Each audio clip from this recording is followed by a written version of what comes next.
What does the human brain do with its free time?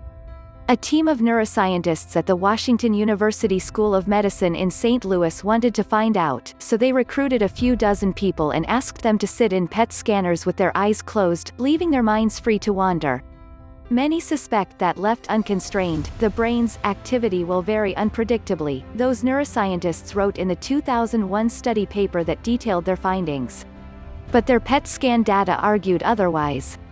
The researchers' findings revealed that specific areas of the brain, including both the posterior cingulate cortex and the precuneus, reliably switched on when people's minds were allowed to wander freely. Meanwhile, many other regions predictably switched off. This suggested that the brain, rather than engaging in random and uncoordinated activity, tended to slip into a kind of resting operational state. People are still debating all its functions, but it seems to help us imagine the future, kind of like mental time travel.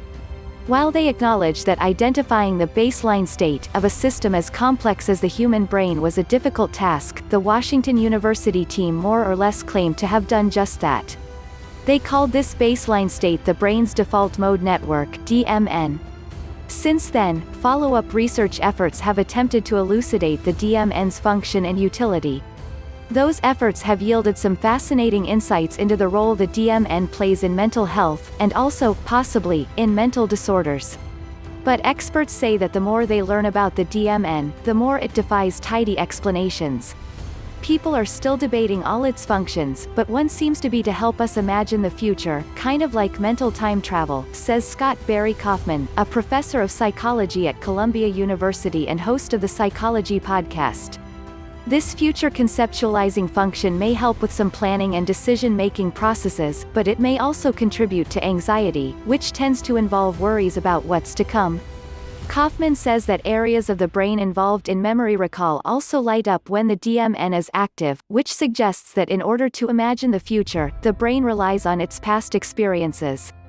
The default mode network is also very self-oriented, Kaufman adds. It draws heavily on areas relating to the construction of the sense of self. Some researchers have postulated that the DMN is the system that houses and nurtures what Freud called the ego. It's the me network, that's the easiest way to think about it, says Judson Brewer, MD, PhD, an associate professor and director of research and innovation at Brown University's Mindfulness Center. He says there's been speculation that certain patterns of DMN activity are associated with the kind of ruminative, self-oriented thinking that fuels anxiety and other mental health disorders. And some research supports this theory. One 2016 study published in Brain Imaging Behavior linked increased connectivity in several DMN regions with symptoms of anxiety and depression. Last year, UK researchers published evidence that altered DMN activity is associated with negative thought patterns in people with depression. Brewer says that the DMN seems to be highly active when our minds are wandering or lost in thought. On the other hand, activities or experiences that firmly anchor the brain in the here and now seem to quiet the DMN. In 2011, Brewer and colleagues published a study in the Proceedings of the National Academy of Sciences that linked mindfulness meditation practice with the deactivation of certain regions of the DMN. Some of his follow-up work found that heightened activity within one DMN structure, the posterior cingulate cortex (PCC), was associated with both poor attentional control and craving. Mindfulness meditation quiets activity in the PCC, Brewer says. This may partly explain how mindfulness helps people manage anxiety, addiction, and other disorders linked to craving and rumination. Some apps Brewer developed have been shown to help people manage these conditions. When we get caught up in craving or in worrying about all the worst-case scenarios, that seems to be when the default mode network is activated, he says. A parallel avenue of research has found that hallucinogenic drugs seem to affect the DMN in ways that may improve mental health or treat addiction.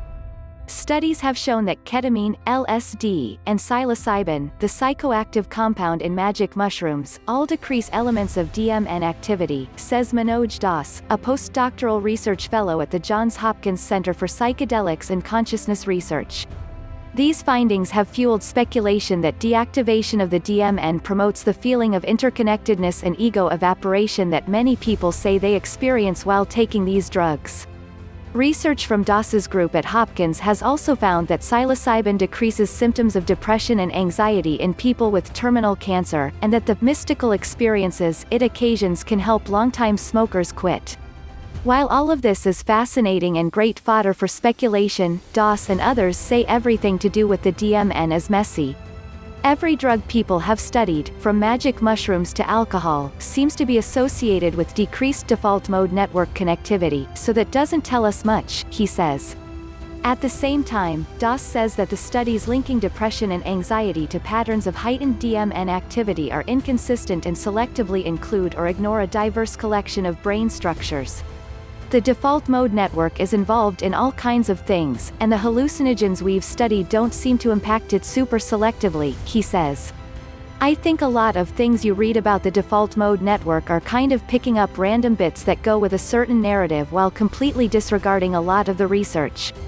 Others echo this take.